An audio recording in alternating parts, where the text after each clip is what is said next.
103 മണ്ഡലങ്ങളിൽ യാതൊരു ധാരണയും ഇല്ലാതെയാണ് തെരഞ്ഞെടുപ്പ് കമ്മീഷൻ ഇരിക്കുന്നത്. കൃത്യം കണക്കുകൾ കോൺഗ്രസ് മുന്നോട്ട് വെച്ചപ്പോൾ മാത്രമാണ് കമ്മീഷൻ ഈ വിഷയത്തിൽ എന്താണ് സംഭവിച്ചത് എന്ന് പോലും മനസ്സിലാക്കാൻ സാധിക്കുന്നത്.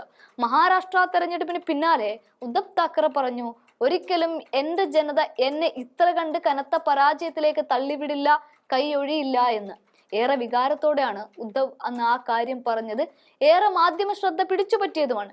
എന്നാൽ ജനങ്ങൾ നിങ്ങളെ കൈയൊഴിഞ്ഞു എന്നാണ് പാർലമെന്റിനകത്ത് ശീതകാല സമ്മേളനത്തിൽ മോദി പ്രതിപക്ഷത്തിന് നേരെ രൂക്ഷ വിമർശനമായി ഉയർത്തിയത്.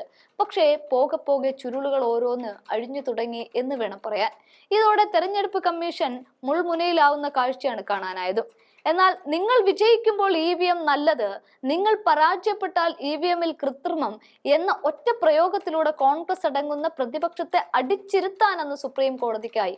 ഇത് തെരഞ്ഞെടുപ്പ് കമ്മീഷന് ഏറെ സഹായകമായിരുന്നു, മാത്രവുമല്ല ഒരു ബലവുമായിരുന്നു. പക്ഷേ കോൺഗ്രസ് വിട്ടുകൊടുത്തില്ല. കണക്കുകൾ ഓരോന്നോരോന്നായി പുറത്തുവിട്ടതോടെ പുറത്തുവന്ന് ഞെട്ടിക്കുന്ന കണക്കുകളുമായിരുന്നു. മഹാരാഷ്ട്രയിലെ വോട്ടർ പട്ടികയിൽ നിന്ന് ലക്ഷക്കണക്കിന് ആളുകൾ എങ്ങനെ പുറത്തായി? ലോക്സഭാ തെരഞ്ഞെടുപ്പിന് ശേഷം മാസങ്ങൾക്കിപ്പുറം 47 ലക്ഷം വോട്ടർമാർ അധികമായി എങ്ങനെ വന്നു? അവസാന മണിക്കൂറിൽ 75 ലക്ഷത്തോളം അഥവാ 3/4 കോടിയോളം വോട്ട് എങ്ങനെ EVMൽ പതിഞ്ഞു? അതായത് പോളിംഗ് ശതമാനം അവസാന നിമിഷത്തിലും രാത്രിയിലും ക്രമാതീതമായി ഉയർന്നു. 118 നിയമസഭാ മണ്ഡലങ്ങളിൽ ലോക്സഭാ തെരഞ്ഞെടുപ്പിനെ അപേക്ഷിച്ച് 25,000-ലേറെ വോട്ട് കൂടുതൽ ചെയ്തിട്ടുണ്ട്. അതെങ്ങനെ സംഭവിച്ചു?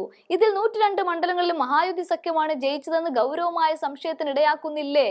ഏറെ ഗൗരവമായ ഇത്തരത്തിലുള്ള ചോദ്യം ചോദിച്ചതോടെ ഒന്നും മിണ്ടാനാവാതെ പകച്ചു നിൽക്കേണ്ടി വരിക മാത്രമാണ് കമ്മീഷന് മുന്നിലുണ്ടായിരുന്ന ഒരു മാർഗം. കോൺഗ്രസിനെ പുച്ഛിച്ചു തള്ളാവുന്ന ഒരു മാക്സിമമാണ് ഇക്കഴിഞ്ഞ ഹരിയാന, മഹാരാഷ്ട്ര തെരഞ്ഞെടുപ്പിന് ശേഷം കമ്മീഷൻ ചെയ്തത്. അതും കോൺഗ്രസ് ഉയർത്തിയ ഓരോ പരാതിയെയും പുച്ഛിച്ചു തള്ളുകയായിരുന്നു. എന്നാൽ EVMൽ കൃത്രിമത്വം കാണിക്കാമെന്ന ഇലോൺ മസ്ക് അടക്കം ചൂണ്ടിക്കാണിക്കുകയും വെറും ഒരു മൊബൈൽ ആപ്ലിക്കേഷൻ ഉണ്ടെങ്കിൽ ബ്ലൂടൂത്ത് ഉപയോഗിച്ച് വോട്ടിൽ തിരിമറി നടത്തിക്കൊണ്ട് ഇഷ്ടക്കാർക്ക് വോട്ട് മറിക്കാമെന്ന് കൂടി ഒരു വീഡിയോ വഴി ഒരു യുവാവ് തെളിയിച്ചപ്പോൾ കമ്മീഷന് മറ്റു മാർഗങ്ങൾ ഒന്നുമില്ലാതെ വന്നപ്പോൾ മാത്രമാണ് കോൺഗ്രസിനെ കേൾക്കാമെന്ന് തലയാട്ടിയതും അങ്ങനെ കോൺഗ്രസുമായി ചർച്ചയ്ക്കിരുന്നതും.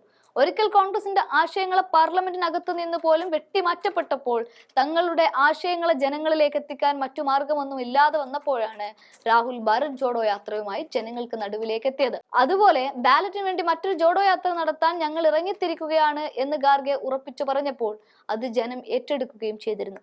ഇതിന്റെയൊക്കെ അടിസ്ഥാനത്തിലാണ് ഇപ്പോൾ കോൺഗ്രസുമായി കമ്മീഷൻ ചർച്ചയ്ക്കിരുന്നത്. ഇതോടെ ആ 118 സീറ്റുകളിൽ 101 സീറ്റിലും BJP വിജയിച്ച കണക്കുകൾ എങ്ങനെയെന്ന് കമ്മീഷന് പരിശോധിക്കേണ്ടി വരികയാണ്.